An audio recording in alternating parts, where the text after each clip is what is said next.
Now, that's a tricky question. So, of course, there's a huge trend at the minute to open buildings up as much as possible to connect inside with outside.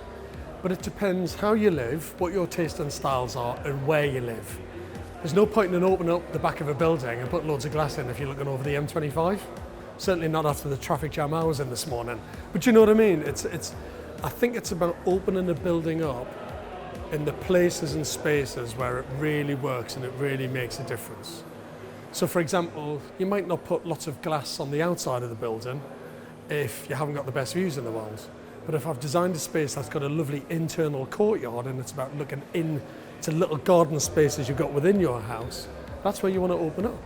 So connections to outside, 100% important. Looking at green spaces if you've got them, unbelievably important. I mean, there's so many conversations now about health and well-being and the psychology of space and how they make you feel. And I think looking over Mother Nature's the best thing ever. If you've got a beautiful garden, of course you want to connect the internal spaces with the outside. But as an architect, for me, the challenge is where do you spend the money in the right places to put the right glazing product in the right wall to connect to the right outside spaces. I think sometimes just saying, oh, let's knock all that wall out and put loads of glass in, might be a great idea, but not if it's best for the design. So for me, it comes down to good quality products, really, really good designers, good architects being very strategic and clever about where the glass goes to maximize that connection between inside and outside. It just comes down to good design at the end of the day. Honestly, as a comparison, people will say to me, should I have a massive kitchen?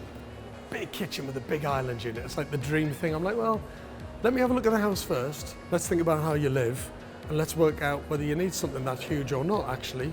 You might not need to spend so much money on the all singing, all dancing kitchen if it's a bit of a waste of money and you're not using it. So, I mean, my job as an architect is to really understand the client, really understand how they live, really look at the potential of their new house or their old house that might be being refurbished, look at how you can spend their money really wisely to get the best piece of architecture for the best value for money.